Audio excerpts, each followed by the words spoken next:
listen, you want to be liked, don't you? People will generally respond yes or no. People respond yes. You want to be liked, don't you? Yep. Then why are you making it so hard for yourself? So you use their answer against them. It's very sneaky. So because it's a hack, we thought, well, how can we use that structure of language and apply that somewhere else? Again, my partner was buying a mobile phone and used the same thing. She said, listen, I really like the contract here, and you want me to buy the phone, don't you? And the salesman said, yeah. She goes, then why are you making it so difficult? So that forced the salesman to renegotiate and come up with a better price. Again, this is just short, sharp little lines you can throw out, little phrases, little ways to push buttons. My dad used the same entrapment principle on the telephone 2 days ago. I was around his house, and he was complaining because the roads hadn't been resurfaced. And he called up the guy. I was listening to the conversation on the phone. He said, just a question for you. He goes, are you left-handed or right-handed? The guy goes, I'm right-handed.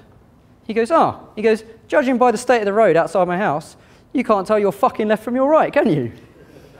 So you can use people's answers against them. Has anyone here had a friend that they want to go out on a Friday night and the friend won't come out? Ever had that? You know, you're all suited and booted, your mate doesn't want to come out. Really good little hack for that. Listen, the old Steve would have come out. The old Steve would have done it. So you're using all his past highlights of what he hoped you still was and saying, well, look, you've fallen so far from the tree now of where you were, you're no longer that person. But now, this is your opportunity to make it back. Come on, the old Steve would do it. And Steve says, well, look, I haven't got the right shoes on. And you say, well, how do we fix that, Steve? And Steve says, well, look, I can get my dad's shoes. They don't fit properly. And you say, Steve, you'll have to do better than that. So all these hacks can be interchanged and used. And you start building up an arsenal. And your language starts getting more fluent.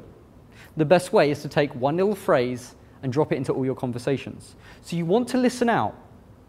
For one, when anyone says anything to you and it triggers an emotion in you. Now, sometimes somebody might swear at you. Swear words trigger emotion. That's because they're swear words. They push a button very quickly. Rich language usually triggers emotions. But the way somebody structures a phrase might trigger an emotion as well. We realize that when somebody drops something, you can say, sack the juggler, which we just did, because it triggers an emotional response.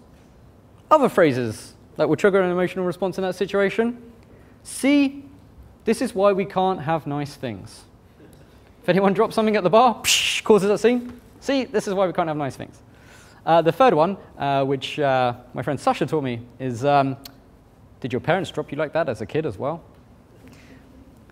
So these little phrases work in every situation, and they're out there, and there's so many we don't know. So when you see something that triggers an emotion, write it down. If you see something that makes you act in a certain way that you wouldn't, if it steers your behavior in a certain way, you know, somebody calls you up and says, come on, the old Marcus would have come out last night. You think, oh God, that's good. Write it down. Drop it into your conversations. When you start pulling apart the nuts and bolts of conversation, then you start having power of the conversation. The reason this works is wherever you go in the English language, conversation is pretty much the same. Pragmatics, linguistics, it's all very similar. The style may be different. The style, the way people talk may be different, but the actual structure remains pretty much the same. And so we can hack it. It's like if you ever want to persuade somebody to do something, they're more likely to do it if you give the reason because. It's quite an old one, but just saying because. So for example, I was in a bar with my friend, and I needed to use a chair, and well, I needed to use the chair all night. I said, can I have your chair? And they said, no. My friend went, watch this. He said, can I take that chair because my leg hurts? Yeah, got the chair straight away. Because, what a powerful word. See the patterns, take them, copy them, use them yourselves. So, would you like to hear some more? Yeah. Okay. Right.